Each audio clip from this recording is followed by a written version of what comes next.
Good morning and welcome to the Chancellor's opening session. Thank you for coming. We'll get the program started today with the Pledge of Allegiance that'll be led by student trustee Jordan Larson. And following Jordan, we'll have some comments from our board president, Nancy Patrick.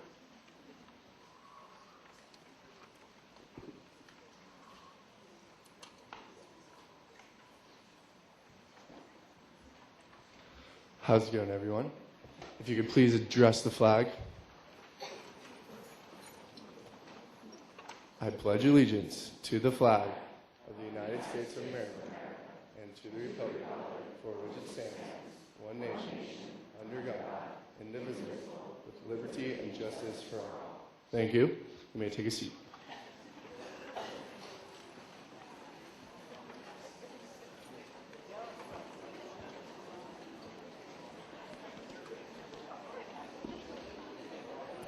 Good morning, everyone. As most of you know, I'm Nancy Padberg, President of the Board of Trustees, and now I'd like to take a moment to introduce our other trustees who are here. You just heard from our student trustee, Jordan Larson, and we have also TJ Prendergast here, who is our Vice President. Trustee Marcia Milchecker, our Clerk of the Board. And as you may or may not know, Marcia is our longest-serving trustee of how many years? 25 years, indeed. Okay. Welcome to the Chancellor's opening session and the start of the new academic year. There are many wonderful flex activities going on this week, and I hope you will take advantage of them and immerse yourself in them. Today is a time when we all come together as a district to focus on progress, challenges, and opportunities. I know I speak on behalf of all of our trustees when I say that we are proud to report an energized environment that shows more progress than challenges. This summer has been one of hard work on behalf of many, many people district-wide who are addressing accreditation concerns, developing planning models, and preparing for student initiatives such as the demand to increase completion rates. All of these efforts ultimately serve our students, and I am pleased to see an increased commitment district-wide to work collegially and collaboratively. Thanks to all of you who are striving to work together so we can concentrate on putting our students first. We have, I think, a very improved environment, and I'm just so thankful for that. The board has also been working to do our part. In May, the board held its first, well, not its first, but its annual self-evaluation after extensive surveying to gather feedback. In the self-evaluation workshop, we developed new board goals that we hope will address many of the issues. These goals are posted on the district website, and I hope that you will go and visit the website and familiarize yourself with them. The board is committed to improvement, and our goals reflect this. I'd like to take a few moments to just highlight some of these goals. First, the board will take a greater interest in accreditation and ongoing strategic planning. These are central to everything we do. The board and chancellor will implement a regular cycle of self-evaluation district-wide to seek important feedback and strive for continual improvement. This includes evaluation for the board of trustees and the chancellor, including setting expectations and annual priorities and/or goals. The next survey process may include items that gather how much knowledge respondents have about board roles, including attending or viewing videos of board meetings. It was also recommended that the surveys include an opportunity to provide written comments outside the direct questions. The board will consider the feasibility of doing a survey in 6 or so months to gather perspectives on the new board. Our board composition has changed significantly. Several board policies have been implemented or enhanced, including adding provisions for dealing with ethics violations of the board and a new board policy that outlines the use of basic aid funds. The board is committed to institutional quality.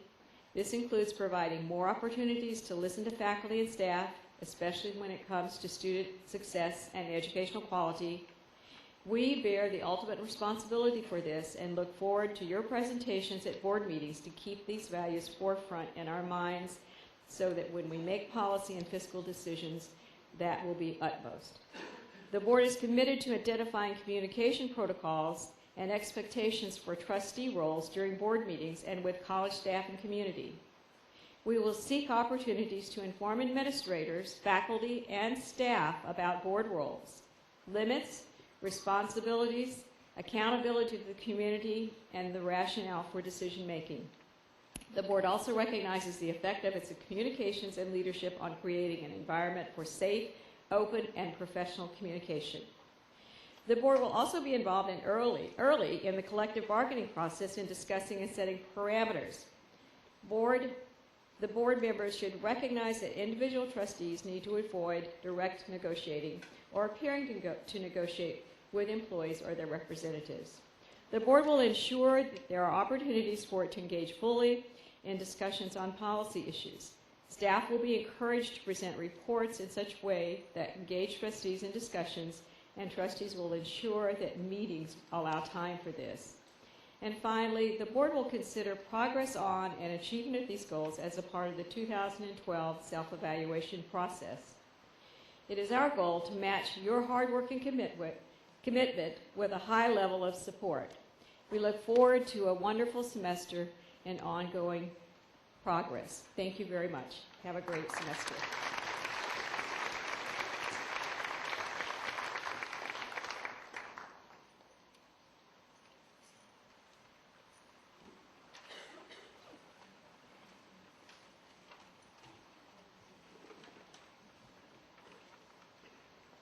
Before we get started, I'd like to make some introductions also. President of Saddleback College, Dr. Todd Burnett.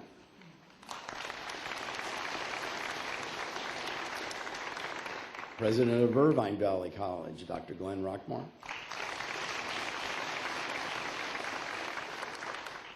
Vice Chancellor of Business Services, Dr. Deborah Fitzsimmons. Vice Chancellor of Technology and Learning Services, Bob Ramucci. Vice Chancellor of Human Resources, Dr. David Bouguet.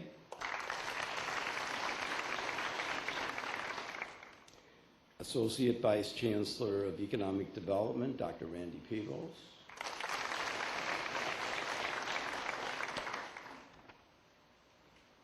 President of the Irvine Valley College Academic Senate, Lisa Davis Allen. President of the Saddleback Academic Senate, Dan Walsh.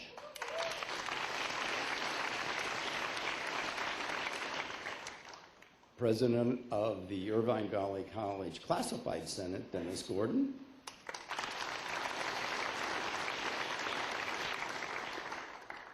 And President of the Saddleback Classified Senate, Don Minio.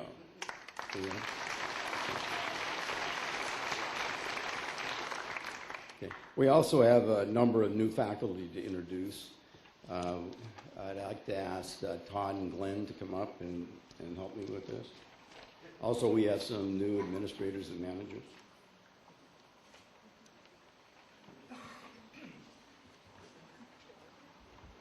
Thank you, Chancellor Portner. Well, it gives me great pleasure, everybody, to introduce Saddleback's new incoming tenure-track faculty for this year. When I call your name, if you could just stand, and if you could hold your applause to the end, that would be most appreciated. First, I'm pleased to introduce Deanna Avatisian, who is Assistant Professor of Mathematics. Deanna's there? Hi, in the back. Oh. You can stay standing, Deanna. How's that? Second, Teresa Baer, Professor of Chemistry. Christina Bowles, Assistant Professor of Nursing. Henselin Chu, Assistant Professor of Medical Lab Technician and Phlebotomy Instructor. Carolyn Danko, another Assistant Professor of Nursing. Ryan Evan, Assistant Professor of Photography. Kirill Glivosky, Assistant Professor of Music, instructor in particular piano, and you're going to hear him in a little bit. Lawrence Grijalva, Assistant Professor of our Emergency Medical Technology Program. Safia Mamoun, Assistant Professor of Health Information Technology. Maria Mayanzet, Assistant Professor of Screen Acting and Video Production.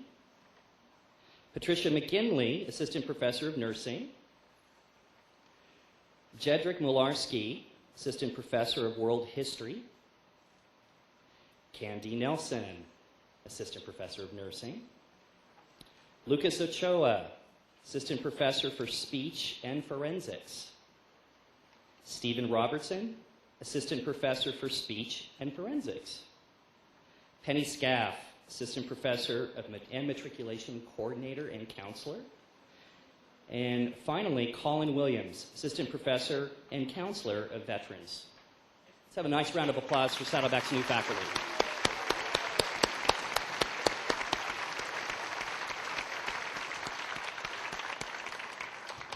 Well, good morning. It's always my pleasure to introduce new faculty at Irvine Valley College.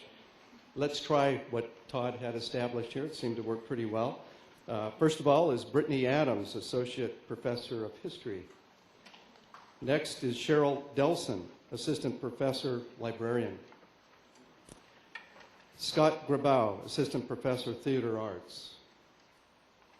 Rebecca Groff, Assistant Professor, Counselor. Anthony Lin, Assistant Professor, Librarian. Chan Loke, Assistant Professor, Computer Science. Joel Sheldon, Assistant Professor, Mathematics. And one that didn't make the list here, timing issue I would guess, is Alex Sim, Assistant Professor of Physics. Congratulations and welcome to all of you.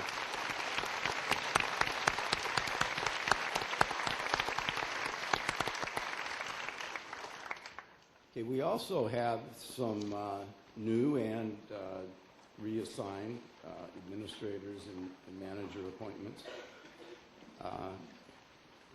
Christian Alvarado, Director of Financial Aid, Saddleback College. Joyce Bartolome, who is now Executive Assistant, Office of the Chancellor in Trustee Services. Tracy Daly, Director of Economic and Workforce Development, Saddleback College. Arlene Elserode, Dean of Enrollment Services, Irvine Valley College. Deborah Fitzsimmons, Vice Chancellor of Business Services. Grace Garcia, Manager of the Office of the Chancellor in Trustee Services. Terry Flugeman, Director of Public Affairs and Intergovernmental Relations. Jean Harris Caldwell, Director of Student Health Center, Saddleback College. Bruce Kinghorn, Interim Dean, Social and Behavioral Sciences, Saddleback College. Dawn Main, Executive Assistant to the Vice Chancellor of Technology and Learning Services.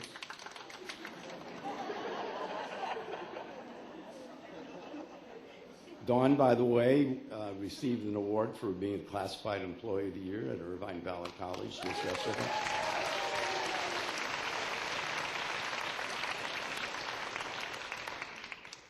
Leanna Zhao, Dean Mathematics, Sciences, and Engineering, Irvine Valley College.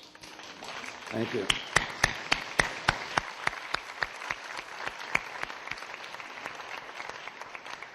And now we are privileged to have a piano performance from one of our new faculty at Saddleback College, and to make the introduction is Dean Bart McHenry. Thank you. Please welcome to the stage Kirill Gliadkovsky.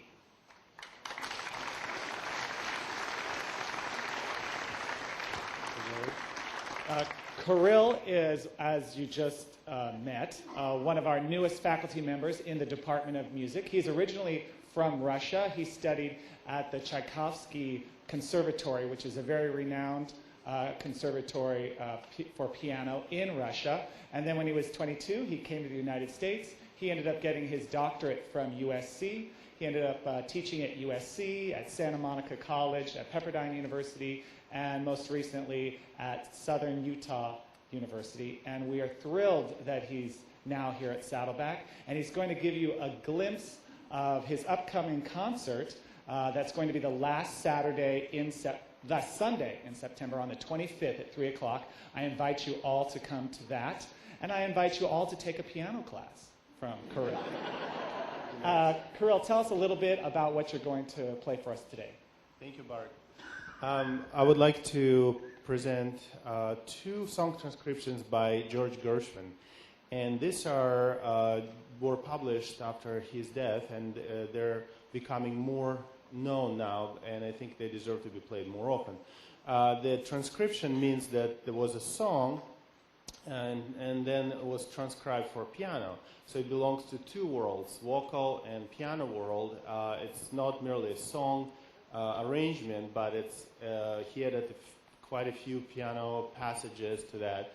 And the first is The Man I Love, which is one of his best known songs. And another one is I Got Rhythm, which also serves as the theme for a larger work for piano and orchestra with the same name, I Got Rhythm Variations. And as I mentioned, those song transcriptions deserve to be played more often, and I hope you all enjoy them. And this is a sort of a sneak preview into the program on September 25th, which is a Sunday at 3 p.m. right here at the theater. Thank you.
Wasn't that a wonderful performance? Let's thank him again.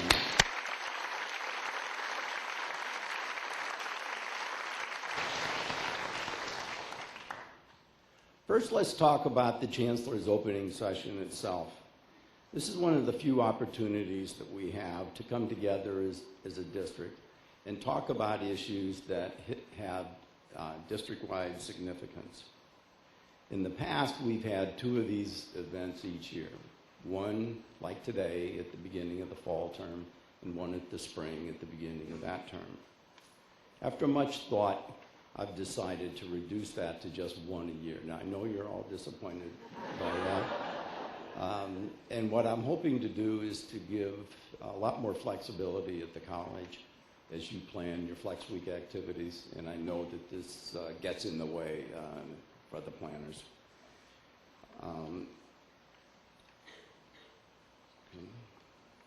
Today, we're going to be focusing on accreditation and strategic planning.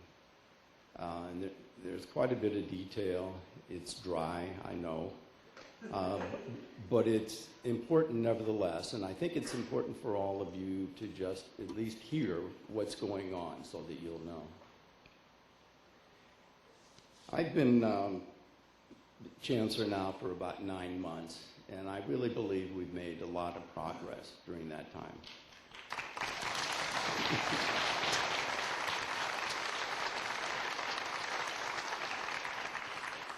Last spring, I shared with you my goals that the colleges and district services need to start developing better relationships, also with the board, and between the colleges themselves. It turns out that accreditation warnings are a good motivator to start working on these topics. As you know, the colleges underwent their accreditation evaluations last fall. When the teams left, their reports seemed to be positive. But then in February, we received letters, the 2 college presidents and myself received letters that place both colleges on warning status.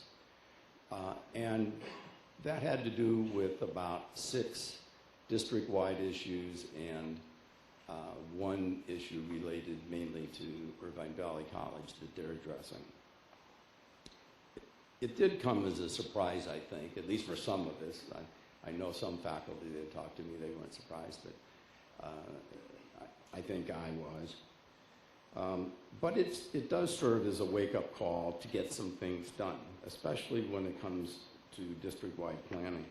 And it would force us to come together in an unprecedented effort to resolve these issues collegially and constructively. It's important to note that when the commission refers to a district strategic plan or to a district, they're not referring to the 3rd floor of the health sciences building at Saddleback College. They're referring to all of us. The term district means district-wide. The definition given it by ACCJC is that it's a community college district is a fiscal and legal entity that's designated to receive state funding and is authorized to offer higher education in a geographic area. In multi-college districts, an institution refers to the colleges plus the board, the chancellor, and district services. So accreditation, the commission is expecting us to behave in a way that we're all a group. You have 2 separate colleges, and each college is only whole when it has district services, and district services has no function other to become whole along with the colleges. I think that's a concept we all need to start to embrace because the accreditation standards require it. It turns out we aren't the only ones facing accreditation challenges. Just recently, Cypress College and Fullerton College in North Orange County were also put on warning status. And Maricosta College to the south was placed directly on probation without having been on warning. The issue for all 3 of those colleges was also planning. Regional planning accreditation bodies such as WASC are facing increased scrutiny from the Department of Education to crack down on colleges for accountability, higher completion rates, the efficient use of resources that is tied to planning and to student success. You will learn more today about how our district is dealing with accreditation warnings. Last spring, I also spoke about the Vision 2020 report that was published by the Community College League of California Commission on the Future. Its call is for increasing community college completion rates by 1 million students over the next 10 years. That means about a 12% increase every year for every college in the state. Now that's a big order, but it's one that we need to heed and do everything we can to meet the goal. Nevertheless, we have also identified this goal in our district-wide strategic plan so that it will be adequately funded and supported. I've asked the college presidents if they would say just a few words about their planning efforts to meet this initiative. Todd and Glenn, would you join me on stage, please?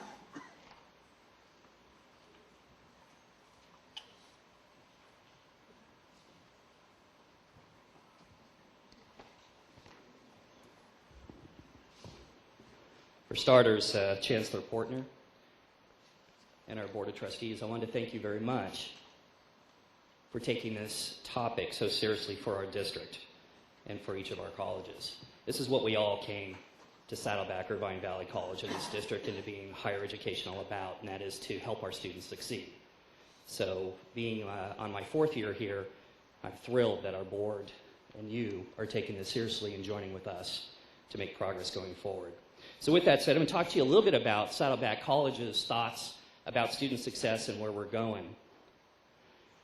First, the vision statement for Saddleback College states that we will be the first choice for students who seek a dynamic, innovative, and student-centered post-secondary education. But how do we become our community's first choice?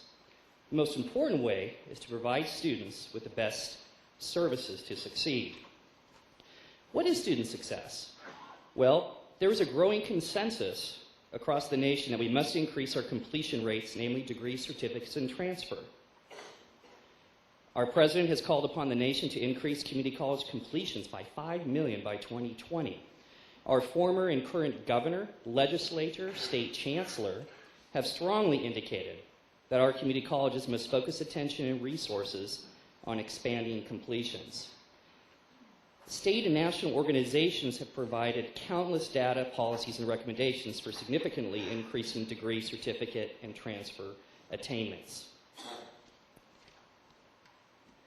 In response to the state and a national outcry, the Community College League of California initiated a 2020 vision for student success, which the Chancellor just alluded to, which calls upon our community colleges to increase degrees, certificates, and transfers by 1 million by 2020. Saddleback's completion rates over the past few years have been flat, in particular for degrees and transfer. In addition, our statewide ARC report shows that our progress and achievement rate, which by the way is measured by the percentage of first-time students who showed intent to complete and who transferred and or obtained a degree or certificate within 6 years, has lingered around 61% over the last several years. While our completion rates are respectable, especially compared on a relative basis to other rest of the state, we can do much better. In order for the state's 2020 vision to be achieved, it will require improvements from all community colleges. In fact, a doubling of completions for each and every college. This means Saddleback will have to reach over 8,000 annual degrees, certificates, and transfers within 8 years. Last year, the League formed a commission on the future to study effective policy and practice changes that, if incorporated, could help the state reach its goal of 1 million or more completions by 2020. The commission recommended that in order for a college to be effective in improving success rates, that 4 areas of improvements are needed. First is leadership and accountability, and you're seeing that here today with our chancellor, our board of trustees, and both our college presidents. We also need to create a longitudinal student record system that allows student progress to be monitored from elementary school through post-secondary and into the workplace. And we need to focus our institutional research on core issues of teaching, learning, and student success. Speaking of teaching and learning, they recommend to develop an enhanced basic skills funding model, provide contextualized and accelerated curriculum to assist students in reaching educational goals more quickly, develop transfer-oriented degrees to efficiently move students to four-year institutions, and as you know, under SB 1440, we're doing that. To schedule classes to better meet needs of first-time students, promote full-time enrollment, and enhance program completion. We need to intensify student support. We need to operate under the premise of students don't do optional. Require students to participate in integrated student support, assessment, counseling, and orientation. We need to relay clear expectations in K through 12 regarding college requirements and the importance of going to college after high school. And finally, finance and affordability. We need to create an additive categorical incentive funding program to reward the attainment of student and college milestones. We need to align the Board of Governors fee waiver requirements with federal student aid, and we need to ensure moderate and predictable enrollment fees. Obviously, some of those are not under our control. Well, we want to talk a little bit about what is the path to success for our students. We always talk about it, we know about it, intuitively or actually, but let's just show you some of the steps along the way. Well, first, students need to come prepared to Saddleback College. They need to do well in high school, take the right high school courses, including 4 years of English and math. They need to explore education and career paths, take all of our matriculation tests. They need to take study skill classes, and they need to complete online orientation and advisements. Then they need to get enrolled. They need to complete college application in time, apply for financial aid, meet with a counselor, complete first semester educational plan, and enroll in appropriate classes. They need to select a pathway. They need to explore their own interests. They need to visit our transfer center and Center for Career and Life Development. They need to take education and vocational planning classes. And they need to complete MAP, otherwise known as My Academic Plan. They need to stay on course. They need to meet with counselors each semester. They need to utilize all of our support services, in particular our tutorial center, writing and math labs, online support, etc. And they need to talk and work with our instructors. They need to become involved on campus, join clubs and organizations, participate in campus events, volunteer time, explore internships, apply for transfer. And then they need to celebrate their completion, whether it's receiving a degree or certificate or obtaining transfer. They need to participate in commencement and need to join our alumni association. And they need to reach their goals, which is actually attending the four-year institution or professional school, enter the workforce, start a business or family, continue lifelong learning opportunities, and guess what? Establish new goals. Beginning this fall, we'll be holding college-wide meetings to discuss student success. Why do we need to hold these meetings? We need to bring our campus community together to discuss what's at stake and begin the conversation of how the whole campus can take part in this effort. What is student success to us? These meetings and discussions will help us to get a clear consensus on what student success really means to us as an institution. We need to know how to measure student success. In order for us to measure our progress in achieving student success, we must have adequate tools and metrics that accurately describe and analyze our efforts. We need to know who is responsible for student success. While our faculty are on the front lines every day, the success of our students is and must be all of our responsibility. These college-wide meetings will be our first step in getting our entire campus directly involved with helping our students succeed and for us to improve our success rates. We at Saddleback certainly have our work cut out for us, but we are confident that the college is well positioned to capitalize upon the strengths of our faculty and academic programs and better mobilize our staff and management to significantly improve our student success rates and to be the first choice for students who seek a dynamic, innovative, and student-centered post-secondary education. Thank you.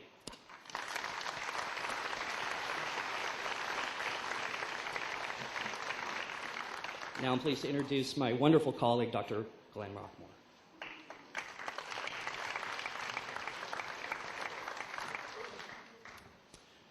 Thank you very much, Todd. I appreciate that, and thank you, Chancellor Portner, for this opportunity to talk a little bit about what Irvine Valley College is doing in terms of student success. First of all, let me mention that student success is actually in the culture of Irvine Valley College. It's strongly embraced by faculty, by staff, by administration, and basically that has been true since the college was developed. To talk just a little bit about what we are involved in that's relatively new, one is the online orientation and advisement process that we have, and it provides a 24/7 access for students in terms of matriculation. But perhaps one of the most valuable outcomes of this is that it also provides us with a comprehensive student report that we can then incorporate to make improvements. We are looking at a knowledge gap, and the way that we handle this is looking at what do the students know about the services that are available to them. And so we're working on or implementing a survey that's done early in their academic career and then is finally given again at the end of their academic career so that we can look at what they are learning and what they know about our resources, policies, and rights and responsibilities. And again, giving us and them an increased awareness of what they need and actually what they do have and what they know.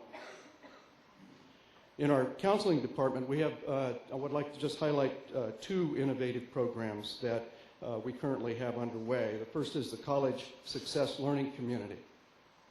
This one is shepherded by Professor John Lasitra. That is highly successful, and it provides this collaborative environment for a cohort of students that we're focusing on for their success. And it's tied very closely, of course, to a Study Skills Foundation course, as it says here. A second is a summer bridge program where we're preparing students for that transition into our system from high schools. And this has been spearheaded by Parisa Sultane. Professor Sultane is here today, and Melanie Harari working on that project. As you know, both colleges are experiencing a great number of veterans who are returning from foreign battles, and they have special needs. We determined at Irvine Valley College that we're approaching 500 veterans.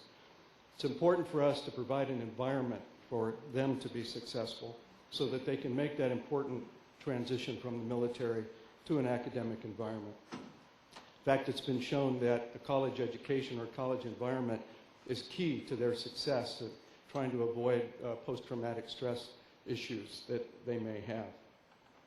So we have developed a Veterans Academic Planning class focused just on that cohort, and we're working very hard at producing an awareness of services for them. Probably one of the most important items is the last one. We're providing an environment where they can be together, they can talk together, they can tutor together, and help each other make that transition. They seem to really enjoy that kind of environment, and it is successful. We are also involved with the WASC process as it relates to student success, and as a result, there was a focus workshop that had to do with creating an action plan that is data-driven, and the outcome of that is we have developed a student success program that, again, relates directly to our veterans.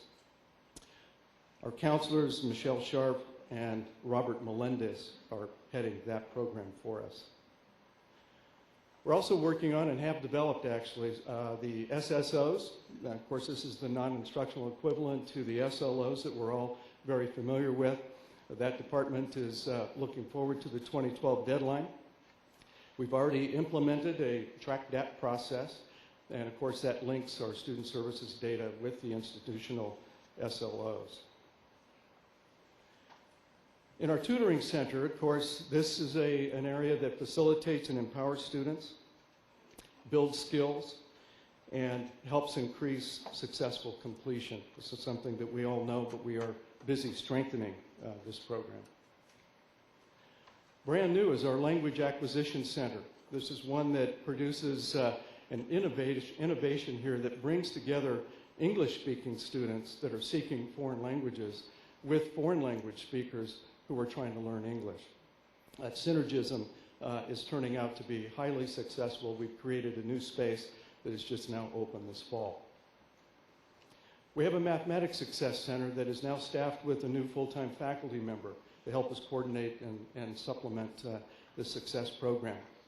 So you see the list of areas in mathematics that we plan to cover in that center.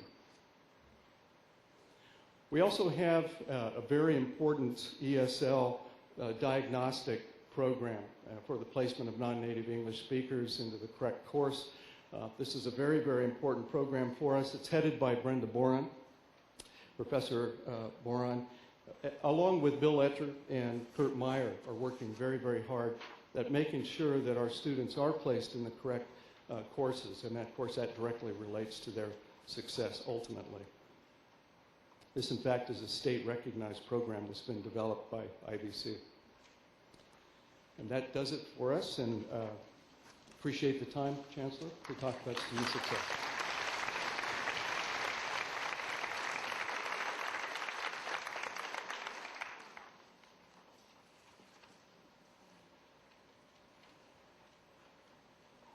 Thank you, Todd and Glenn. So now let's delve into the accreditation issues. What does it all mean? Simply put, accreditation warnings mean the Commission has identified areas of deficiency where we need to pay attention and get things in order. For us, this came down to dealing with a couple of minor board items, resolving some district-wide issues that can be improved through more detailed functional mapping and increased communications, and developing district-wide strategic plan that links resources to accountability. The first step we took in addressing these warnings was to put together a participatory governance group called the District-Wide Accreditation Committee. This is a large group that comprises 30 members from the colleges and district services, including accreditation officers and representatives from classified staff, faculty, managers, administrators in a wide variety of departments. This committee is chaired by me and is focused on reviewing the progress and outcomes from all 6 recommendation task forces in time for the college reports, which are now in first draft. Final reports are due to WASP by October the 15th. I am told that these first drafts are available this week at the colleges, and I urge you to read them and give input that you feel is appropriate. Now let's briefly go through each of the recommendations and get a summary of what the issues are and how they're going to be addressed. I'm going to address 3 of these recommendations, and then I'm going to ask Dr. Fitzsimmons and Dr. Bouguet to address the others, as they were the chairs of those subcommittees. First, strategic plan. The teams recommend that the Chancellor develop and implement both the strategic short-term and long-term plan that is inclusive of the planning of the colleges, and that this planning structure drive the allocation of district resources for the colleges, ATEP, and for the district. The absence of a district-wide strategic plan is one of the bigger issues facing the district. The colleges do have strategic plans. In fact, they have very good strategic plans, which was recognized by the accreditation visiting teams. But the district as a whole does not have a strategic plan. In this context, again, WASP means that we must develop a district-wide strategic plan. I know I was confused when I first saw this recommendation. I thought they were talking about doing a district services strategic plan, but that's not at all what they mean. They mean a district-wide strategic plan. District services is responsible for conducting administrative unit reviews, which are to integrate with this strategic plan. You can imagine how difficult it is to build a district-wide strategic plan with the college plans already in place, and only a few months that we have to complete this. So as a result, our committee decided to hire a consultant. We chose Dr. Eva Conrad with a firm modestly called the College Brain Trust to facilitate this process. I think everyone on the committee will tell you that without the assistance of these people, we wouldn't have been able to get this done so quickly.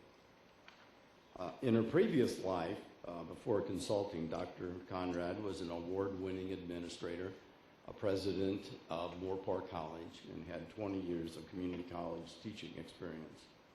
She also has extensive experience on accreditation teams and with strategic planning. The first thing she did was to review both colleges' strategic plans, the accreditation self-studies, and WASC evaluation reports. Next, she interviewed 33 key faculty, administrators, managers, and staff from district services and from the colleges to get a sense for what the issues and priorities were. This proved to be an extremely helpful exercise because there was consensus about what the problems were. From there, we held a strategic planning retreat with the district-wide committee to focus on the information gathered and to facilitate planning on the district-wide goals. These goals will serve as part of a short-term strategic plan for accreditation purposes, and they will integrate and support the long-term strategic plan, which is the educational facilities and master plan, which all of you at the colleges have been working on for over a year. I'd like to briefly go over each of these goals identified in the new district strategic plan because these will be the district-wide efforts. This means we need all of us to contribute in accomplishing them. The district will create a district-wide culture which is characterized by mutual respect and collaboration, in which celebrates the uniqueness of each institution. Some of the action steps for accomplishing this objective include addressing key barriers to collaboration and cooperation across the district, identifying ways to increase communication to include hosting district-wide forums at the colleges, and assigning responsibility for implementing the accreditation recommendations. The district will support innovations that will result in quantifiable improvement in student preparedness and success, and will facilitate the institutionalization of those innovations across the district. Action steps include identifying and supporting innovations that result in measurable student success, professional development related to student success, and creating a venue for sharing information across the district. The district will maintain its technological leadership and make future advancements which enhance student access and success. Action steps include understanding areas of disconnect between district services and the colleges related to technology, improving efficiency and assessment through an enhanced training and communication, and developing long-term district-wide strategic plans. The district will increase the effective use of all resources by developing and implementing a cycle of integrated district-wide planning that includes short-term and long-term goals, resource allocation that is linked to planning, and prepare an annual report that outlines the progress on each district-wide goal. The district will develop, document, and implement data-driven, district-wide decision-making processes that are collaborative, transparent, efficient, and effective. Action steps include creating a decision-making manual with assigned responsibilities and timelines, and ongoing assessment for continual improvement. The district will assess the educational needs of the communities within the district boundaries and will pursue joint venture partnerships with educational institutions and business and industry. The presidents will prepare a collaborative proposal outlining the college's responsibility for the use and maintenance of ATEP, and this information will be presented to the Board of Trustees. The Chancellor and the college presidents will collaborate on a 3 to 5 year development plan for ATEP. The district will conduct an annual external scan to assess the educational needs of our community, identify joint venture partnerships, and will include this information in the annual progress report on the district's strategic plan. I hope this gives you an idea for the strategic planning efforts that will be an ongoing process from now on. Within a few years, the college and the district planning cycles should integrate more seamlessly. Now let's move on to the next two recommendations that relate to the board.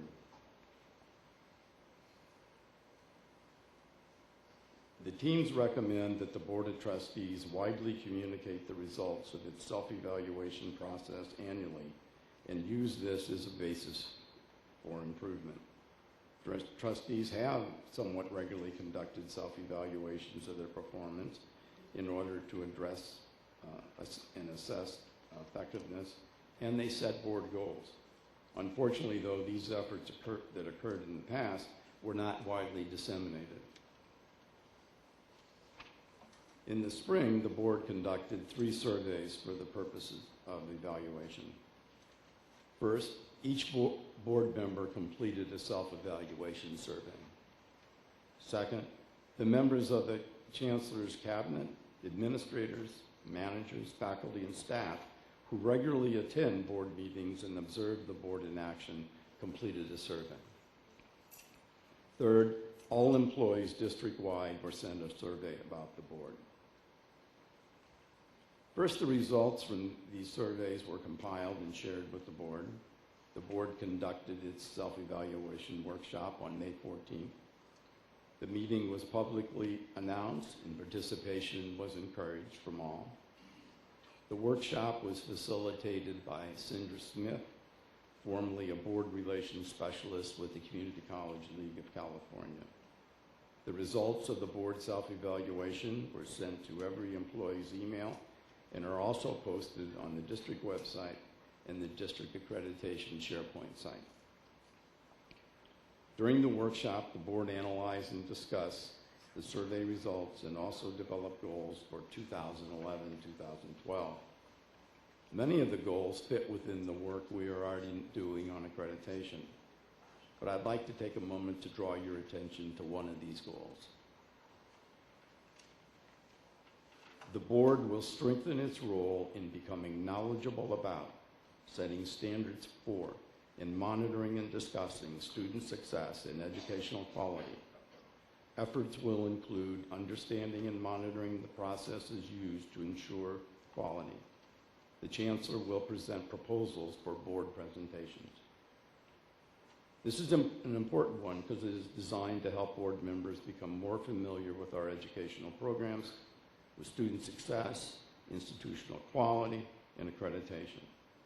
The board is committed to providing more opportunities for colleges to present information to facilitate a greater understanding. For example, President Rockmore recently gave a presentation at a board meeting on the trustees' role in accreditation. There are more of these discussion items coming up. In September, the board will hear presentations on educational quality and academic programs. In October, there will be a discussion on educational program review and student learning outcomes. In November, the colleges will outline their plans for student success improvements and 2020 vision planning. Faculty will have opportunities to become involved in all of these efforts that are designed to better educate the board and to make more informed decisions that affect our colleges. Recommendation number 5 was regarding the board code of ethics. The teams recommend that the Board of Trustees develop a clearly defined policy for code of ethics, which must include dealing with violation of the board's code. The board has had a policy on ethics since 1977, but it didn't include a provision for alleged violations. The Accrediting Commission asked that this be added to the policy. That language has been developed and has been added and is being considered by the Board Policy Committee for approval and forwarding to the Board of Trustees, and we expect that within a month. At this point, I'd like to ask our Vice Chancellor of Business Services, Dr. Deborah Fitzsimmons, to go over recommendation number 2 on resource allocation. She'll be joined by Claire Cesario Silva.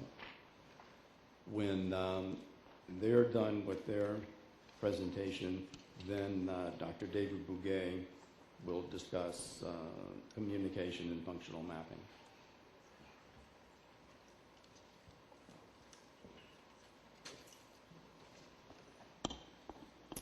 I will be outlining the accreditation subcommittee's work regarding resources allocation along with another individual, and she's Claire Sarah Silva, who will start our subcommittee presentation.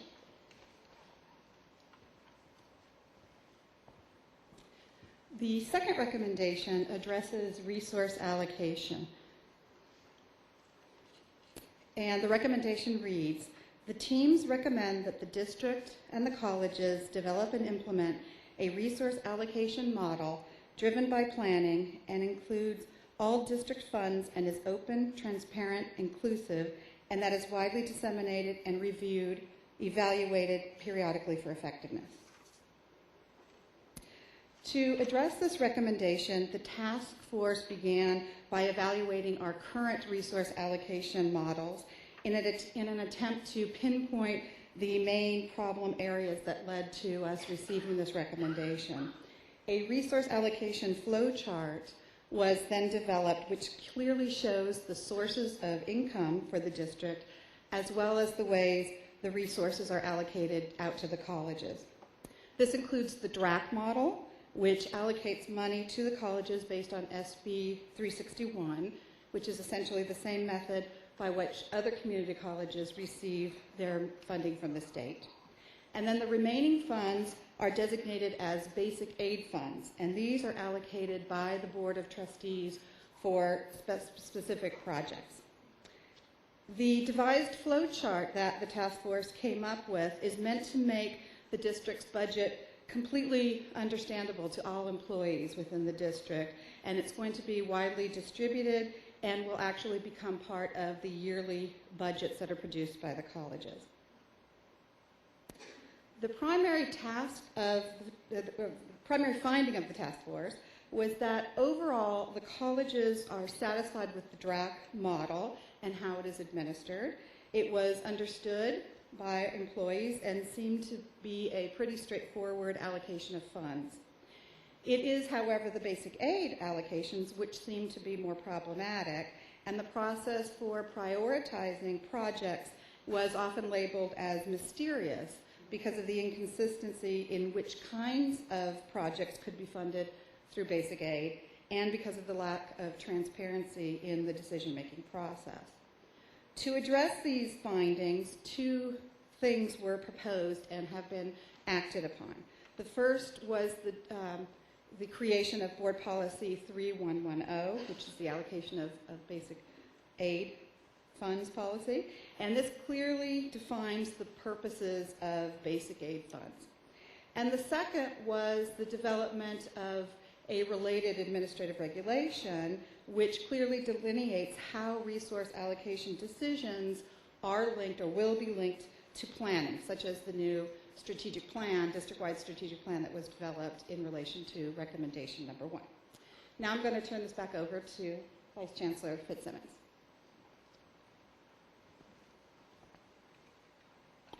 Our first task was to understand all the revenue sources and sources of income that come into the district, and then to develop something to clearly explain this in a document that would be user-friendly to non-financial people. So we developed an illustration, okay? This is supposed to be simple, okay, to show the revenue sources, okay. Okay, so we wanted to show all the various planning processes as well on this thing. All right, so here's the chart. Okay, this side here is all the unrestricted general funds on this side. This side over here are all the restricted general funds. And as you look at it, you can't be scared. It's not as bad as it looks initially. What we have here is we really want to focus on the unrestricted side of the house. Down here are all the income that comes into the district. And as you can see, we have enrollment fees, non-resident fees, local income, ending balances, and miscellaneous incomes. And those all feed into the DRAC model, okay? Then this box up here, this big box marked property taxes, is one of the things that is a focus of the accreditation visit and the recommendations that were made out of that visit. Through DRAC, which is the District Resource Allocation Council, the DRAC model was implemented, and it's the formula that drives the operational side of the budget. That amount that the two colleges would get through SB 361 is calculated. And SB 361, by the way, is the bill that became law for the state funding formula. If our property taxes are higher than that calculation, we are able to keep that excess. And it's those property taxes that make us a basic aid district, those excess property taxes. So we're one of 3 basic aid districts in the entire state, okay? And as Claire mentioned, the DRAC process is one that we have been doing since the late 1990s, when the Board of Trustees approved the establishment of the committee and the district resource allocation process itself. In this flow chart, we have listed the various plans that are in place that drive the budgets that are the operating budgets, and these plans are down here and they're listed. And it's the college strategic plan, the district-wide strategic plan that is under development and should be finalized soon, all the technology plans at the college, and there's going to be one developed at the district-wide level as well, equipment plans, staffing plans, program reviews, administrative unit reviews. All of our planning is to drive budget, not the other way around. Planning should drive everything that we do. Now back to the excess property taxes we have as we calculate the DRAC model. These excess dollars are put in a fund that's called basic aid, and you can see it's in the center, okay, my little thing, it's in the center box marked basic aid. These excess dollars are driven in past practice by budget development guidelines that directs that these funds be used for one-time projects only. And this is a conservative and very wise practice that we've had in the past, so that because of the level of excess property taxes fluctuating from year to year, we wanted to be on the safe side and make sure that we didn't commit ongoing funds to one-time dollars coming in. What came out of the accreditation visit wasn't a concern regarding that practice, but basically, how are we making those decisions once we get those funds? How is this money being spent? How do we decide on these projects? How do we prioritize them? We didn't have a formalized process to describe what happens, and people wanted more transparency. We have used these funds for various types of one-time projects in the past, mostly capital projects. And those categories of projects are listed in the red box underneath basic aid. So those are listed underneath here, okay? So the board is reviewing a board policy right now. They've taken it for study and review at the last board meeting. And the next board meeting, they're going to be reviewing and discussing it again for potential approval. At the same time, we're starting to work on administrative regulation, AR 3110, which is based on the hopefully approved board policy 3110, and we hope to have that finalized this fall as well. So you can see we are making positive progress on this issue, and there will be transparency on the basic aid allocation process when we are finalized.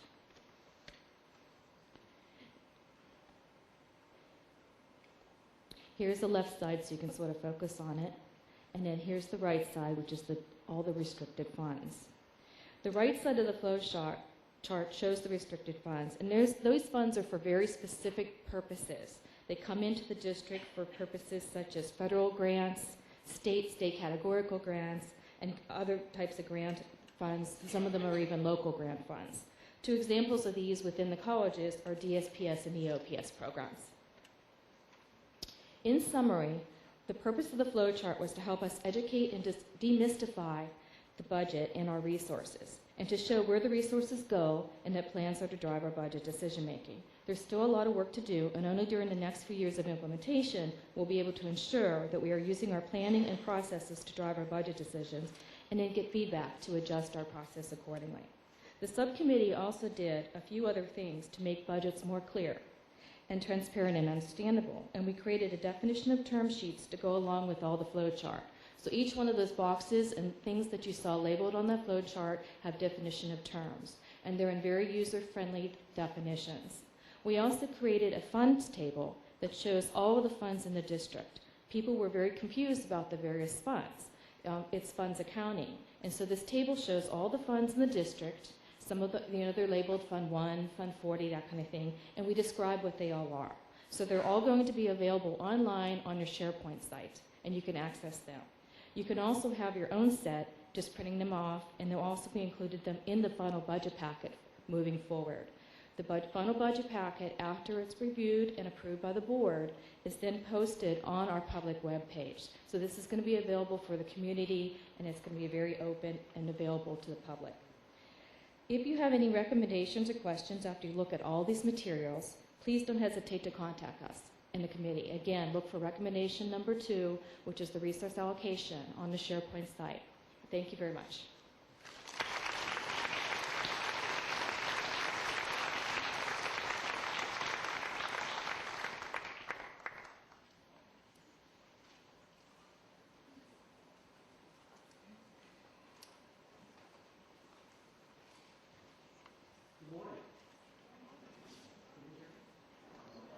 How about now? Good morning. I have a couple partners with me. I have Lisa Davis, Ellen. Well, it's not Boucher. Boucher and Bouguet go well together. She's trying to figure out how to work Lisa in. So it's Bouguet, Boucher, and Ellen. So Lisa Davis, Ellen, President of the Irvine Valley Academic Senate, and Don Boucher, our Acting Vice President of Instruction from Saddleback. We're partners in this presentation, which is kind of how we ended up working the whole system.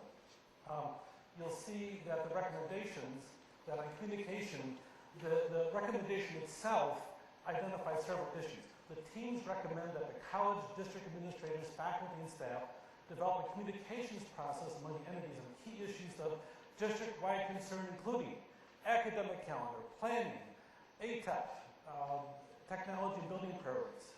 At first, when we dived into this, we really thought the issue, and you'll see these 5 things over here, was really the issue, and it really isn't the issue.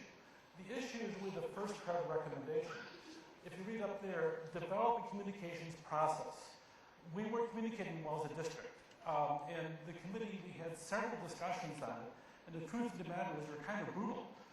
Some things were said that you don't communicate well, and I have to let you know, administrators have feelings too.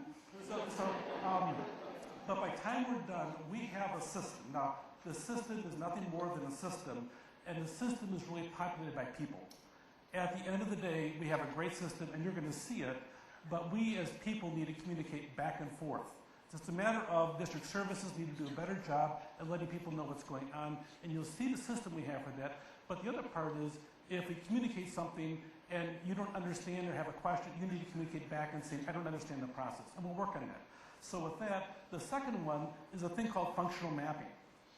The teams recommend that the district provide a clear delineation of its functional responsibilities, the district level process for decision making, and the role of the district in college planning and decision making.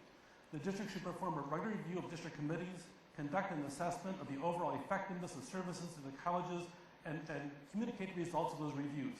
Now, we found that this is very, very similar to the very first one. So by the time you're done, the recommendation of communication, that addresses significant communication issues, and the second one addresses the pathway issues and the functional responsibilities. So we put them together, and that's why we combined them for this presentation because they're so closely related. Here are the big 5 we ended up coming up with, and you'll see that they're pretty direct. Number 1, decisions are made and it's not clear they've been made. Well, okay. And so that's the first time I'm the one that wrote this on the board, so I wrote this and I was a little bit, my feelings were hurt. But anyway, second one, lack of progress creates indecision, so decisions are not being made.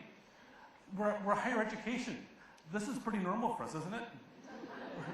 We need to stop. We need to improve our system. The third one was some committees are not clear in their charge and member responsibilities are not clear. 4, decisions are not clearly and effectively communicated. Need to standardize use of channels of communication. And then if committee members do not agree, I never saw that happen. Have you? Anyway, what is the next step? So with that, I'm going to turn it over to Lisa and Don, and they're going to go back and forth. So Lisa will handle the odds, and Don will handle the evens, but they'll be very good. Lisa. Is this okay? You're going to have to go back. I don't read quite that quickly. There you go. Communication issue number 1. Decisions are made, and it's not clear that they've been made. There are a number of proposed solutions for that. The first one, give it to me again. First the name, now this. We're planning to post meeting agendas, minutes, handouts, all on the SharePoint site so that the clear chronology of decisions is available to both colleges and throughout district services. The second is to clearly delineate recommendations and action items in the minutes of the meetings. They will be at the end of the minutes, very clearly outlined so that we know exactly what actions will be taken and what will be moving forward. And to include these steps that are needed to move that process forward. All committees also will be using the same template for minutes, so it won't be a Tower of Babel from college to college, but that we'll be speaking the same language. Tower of Babel? A Tower of Babel. I threw that one in myself. To continue with the proposed solutions, to look into improvements for electronic search capacities, to provide RSS feeds, and I was told everybody knows what RSS means, but to push information or alerts that send emails on specific topics that you've expressed an interest in. And then third, to ensure process changes are clearly communicated through district-wide forums that would go on at both colleges. Let's do a survey. How many of you know what an RSS feed is? Raise your hand. How many of you have no idea what that is?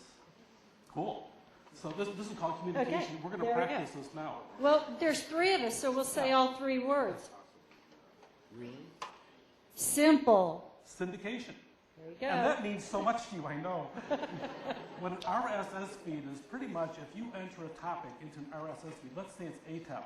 If you enter ATEP into an RSS feed, then all the correspondence that we have as a district, from the board minutes to other items that populate the different websites, you'll get email alerts as to this, and you'll be receiving emails on the item on a regular basis. So if you're really interested in a specific issue, you'll be able to have the official form of communication on that with emails coming on a regular basis. Put too many topics in, your emails will be flooded, of course, but the reality is that some of us have an interest at different times about specific topics. So an RSS feed will be a real positive thing, we feel, once we implement a thing called SharePoint 2010. We're going to talk about SharePoint more in just a minute. Okay, number 2, the lack of process creates indecision, so decisions are not being made. The proposed solution is to have district-wide functional map, which clearly clarifies the responsibility for decision, whether it's primary, secondary, or shared between the colleges and the district services.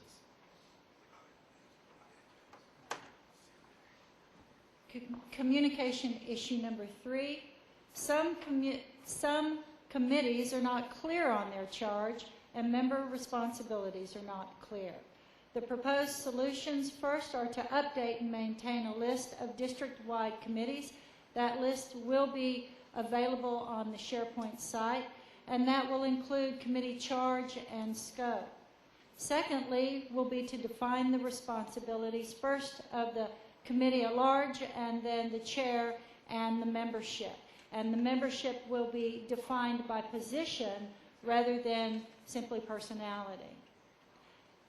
We will also, for each committee, define decision-making process, the reporting structure of that committee and who they report to, process to resolve disagreements, and an annualized, standardized process for self-evaluation. Finally, the committee chair, of course, is responsible for the posting of all information on the committee's SharePoint site. Number 4, the issue is decisions are not clearly communicated. Need to standardize use of channels of communication. Proposed solutions: 1, require SharePoint sites to be utilized. And we'll talk more about that in a minute. And district-wide forums at the colleges be utilized, as well as the RSS feeds. District updates, newsletters continue to supplement monthly board highlights. And lastly, a uniform format for committee minutes.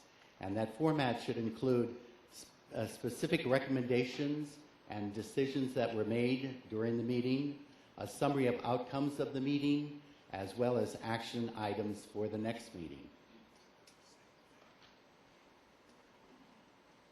And then finally, communication issue number 5. If committee members do not agree, what is the next step? Well, now, I can tell you back in Texas, we just line them up and shoot them. But Chancellor Portner has told me in no uncertain terms that I'm not allowed to do that. So we've come up with some other solutions. To develop uniform definition of consensus and unanimity, to train committees on an effective process to reach consensus,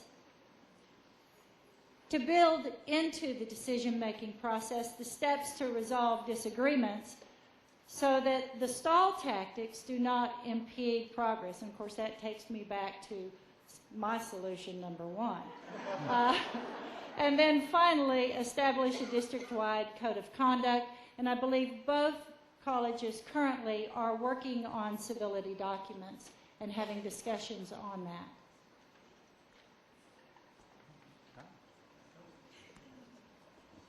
The task force on the functional map.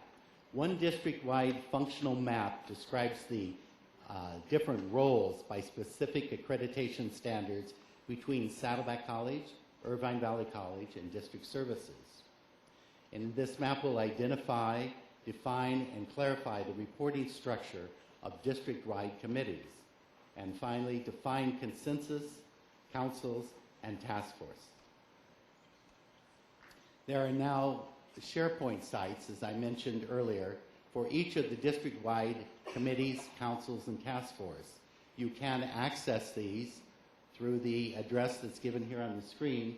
You do have to have permission to do that, so they are not accessible by the general public. So you would sign in using your regular email name and password. Are you doing? Oh, you Thank you. I get more. Okay, district-wide committees. Okay, clearly delineate the committee and their function. Top of the agenda, at the very top of the agenda, for each district-wide committee is the charge of that committee, and also each committee's accountability through recommendations and action items. Those will be posted on each of the minute documents. The decision-making handbook that is being prepared currently. The Communication and Functional Responsibility Task Force will jointly develop a district-wide planning and decision-making manual. This handbook will include the strategic planning process, committee charges and memberships of the various district-wide processes, very similar to the current college decision-making handbooks which are in place. And so with that, the SharePoint links, they end up being a method of communication. You'll see if you go on right now that every accreditation committee has its own SharePoint link. You can actually go on there, you'll see documents, you'll see the minutes. You'll see the minutes are beginning to have a very standardized look. At the end of the minutes of each meeting, there's 2 requirements that Don mentioned in there. Number 1, there's a list of recommendations / decisions made by the committee. Now, one of the problems that I found in too many years of experience in higher education is that we lose history. We don't know what happened several years before, and we have the same discussions, the same disagreements every 3 years. So you argue this out in this committee, and the same issue pops up 3 years later in a different committee or a different venue. So by having this, we feel that we can develop a history of a decision or recommendation made on this issue back over here. You can just go back and search or do an RSS feed and find it that way. Also, on each set of minutes, we'll have a list of action items at the end to see what's supposed to be done by the next meeting. We feel those 2 things will go a long ways towards getting the history. And you'll see that that's where the SharePoint links come in. Effective communication is the foundation for openness and transparency. All district-wide committees are developing SharePoint sites. Right now, the RSS feeds are not available until we implement a thing called SharePoint 2010. Right now, the software is called SharePoint 2007, so we'll be upgrading that shortly. Are we done? No. We're formalizing a process to support open communications, but like I said at the beginning, regardless of the system, open communication really is dependent on this issue right here. This one word that's about people. That's you and me. So if we're going to have a district that's open and transparent, it's not going to rest on some electronic gimmickry that we have on the internet or intranet in this case. It's going to depend on us. You know, open communication requires action on the part of the sender and the receiver. When you receive an email, and I know you have a lot of them, when you receive an email, I don't know about you, I have a tendency to go click a button that says delete on a lot of them because sometimes we have issues of people resending us exactly the same information. So you may have somebody send out, I received the state chancellor's update about 3 different ways. I get it from the state chancellor's office, get it over here. So we have a lot of redundancy, and we'll try to eliminate that. But the reality, it's hard for me to sit down and say that the state chancellor's office doesn't communicate. Now, I can always say that, but is it true? So this part over here, the sender and receiver, is a big issue. We have 6 formal methods of communication. We have email, which includes district-wide communication and newsletters. We have the SharePoint site. So we have the first method is an active methodology, letting you know by pushing the information to you. The SharePoint sites are more of a passive. If you want to access them, you'll have a chance to look at them. The third one is district-wide committee members.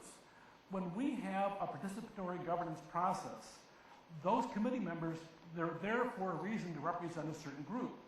Their obligation doesn't end at that table for the committee meeting. Their obligation is to go back and tell the people what happened at that meeting, right? Now you probably forgot about this. This is yes, and this is no. Okay, so a district-wide committee member is supposed to go back and tell the constituent group what happened, right?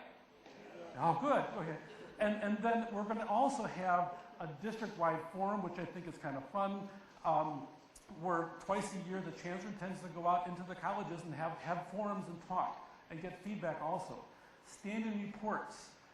There should be, ideally, on a regular basis, an opportunity for the people that on different committees to share what happened at different committees they were on, and also use various websites. So, charge from the Communications Committee. I was told in no uncertain terms, because these committees kind of tell me things in no uncertain terms, is kind of their way. They said that I'm to tell you that communications is shared responsibility. And if we're going to have a district that is open and transparent, that really depends not on technology, depends on you and me. Thank you.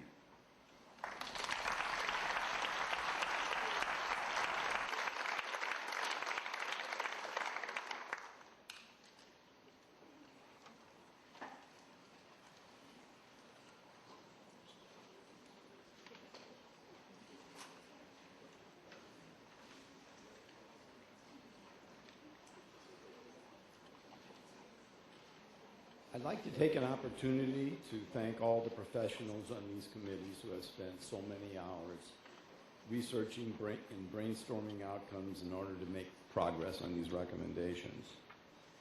These, of course, were added to their regular duties, which are substantial already, and I'd like to recognize the faculty, staff, administrators, and managers who have served on these 6 accreditation task forces. First, the district-wide committee.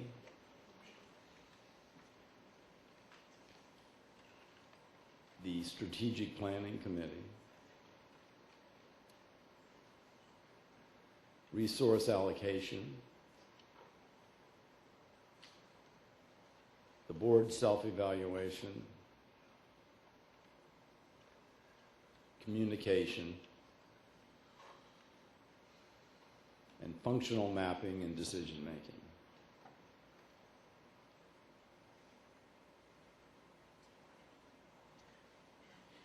Okay.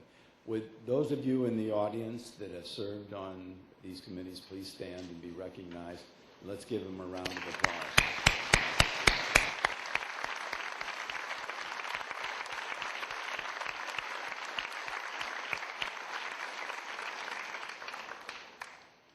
Today, we've given you a glimpse into the many integrated planning efforts that will serve as a foundation for our district going forward, helping us to be better focused and aligned district-wide. These initiatives will take a great deal of cooperation and collaboration. I hope that each one of you will show some patience and understanding as we undertake to make these improvements, and that along the way you will ask how you can help. Now we've come to the part of the program where we'd like to recognize our faculty for their dedicated service. Would the trustees, presidents, and Vice Chancellor Bouguet please join me on stage?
Okay. We're going to start over here at the end.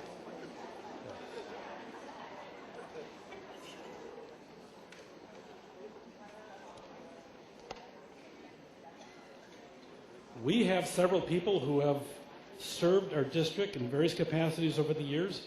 I'm going to start with those that have served the district for 5 years. Bill Billingsley from Saddleback College, if you come on up and come up this side over here, please, Bill. Jenny Clark and Barbara Tamialis.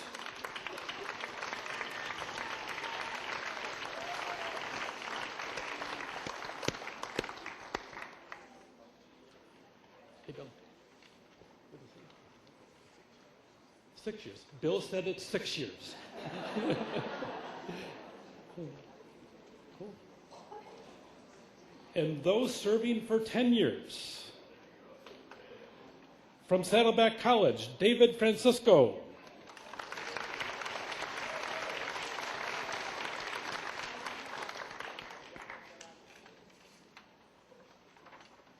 Phyllis Kucharski. Hello.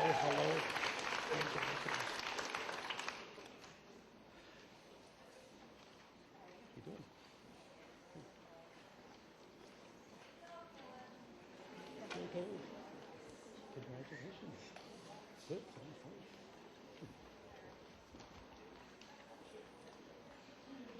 Kent Madole.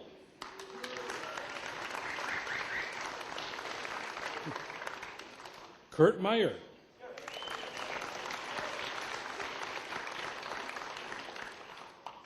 Kathleen Meyer Canales.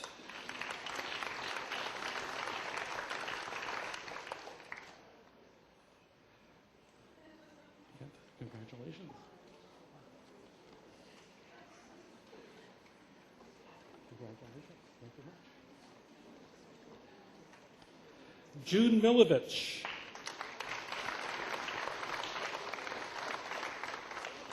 Bill Stevenson.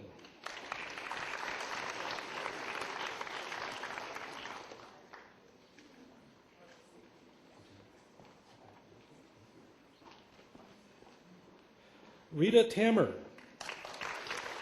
and Carrie Tucker.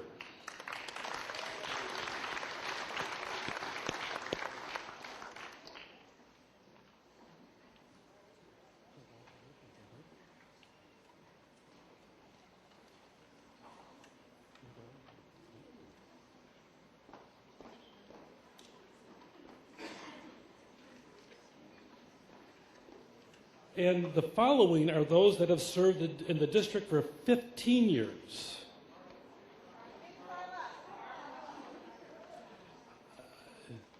Yes. Thank you. Okay. 15 years that Mitchell Hariri from Saddleback College. Yes. Jerry Hernandez. Jeffrey Kaufman. Mary McDonough.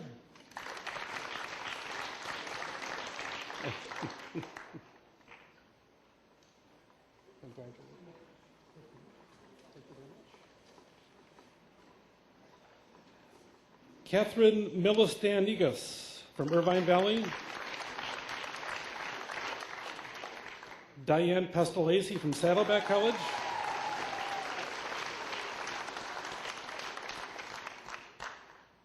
And James Repka from Saddleback College.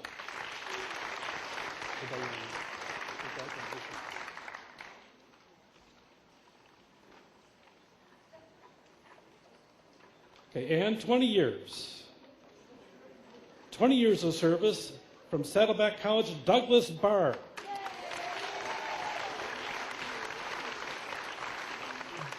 Brenda Boren.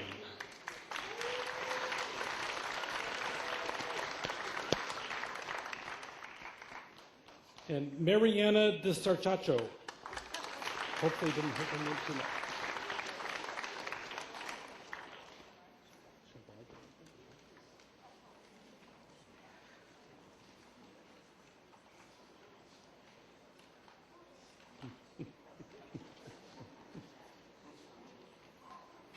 And Eugene Ivanko from Saddleback. Tony Huntley from Saddleback. Congratulations and thank you.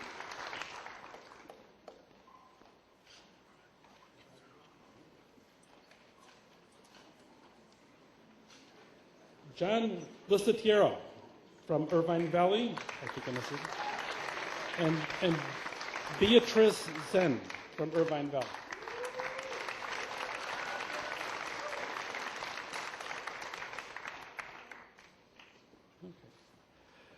And from 25 years, from Irvine Valley College, Roy Bauer.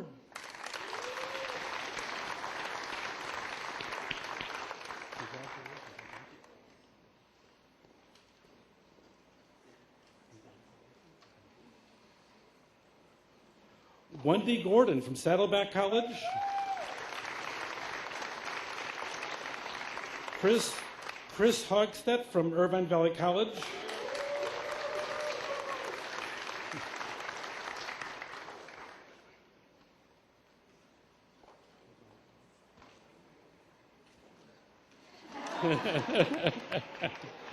And Bob Urell from Irvine Valley College.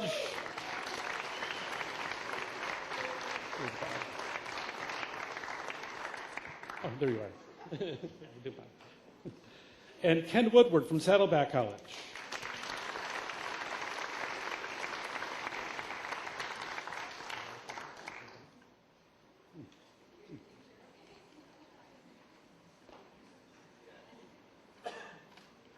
"30 years of service.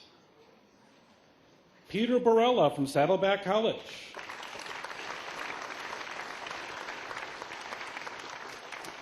Christina Carroll from Saddleback College.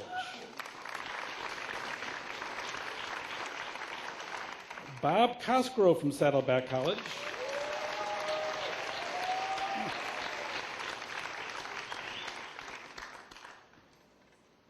Paula Jacob from Saddleback College.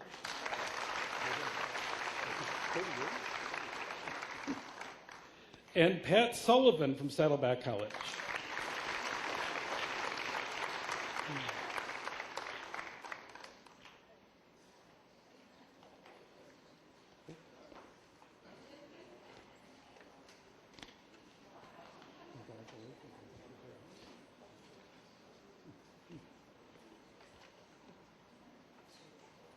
I have one final person who served 35 years.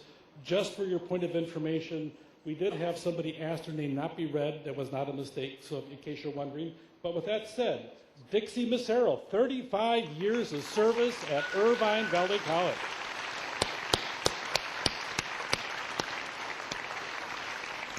And I don't see Dixie.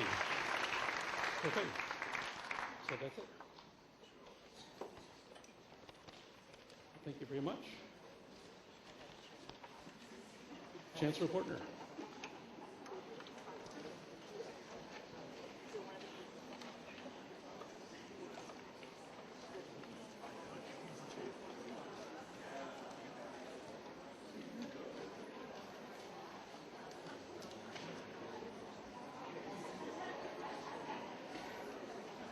Thank you for your attention and attending today. I want to strongly encourage your participation in the ongoing planning efforts and the accreditation efforts. We'll send out an email shortly to you, probably later today, with a link to the district strategic plan, and we ask for your input. We ask that you review and forward whatever comments you may have at the college to your president, who will review them and forward them to me, and at the district to your vice chancellor, who supervises your area. I'd like to thank Saddleback Fine Arts Dean Bart McHenry and the fine arts staff for the use of this theater and for their assistance with the wonderful piano pieces that we heard. And I also want to offer a special thanks to all of my staff for their hard work, thoughtful planning, and preparation for this event.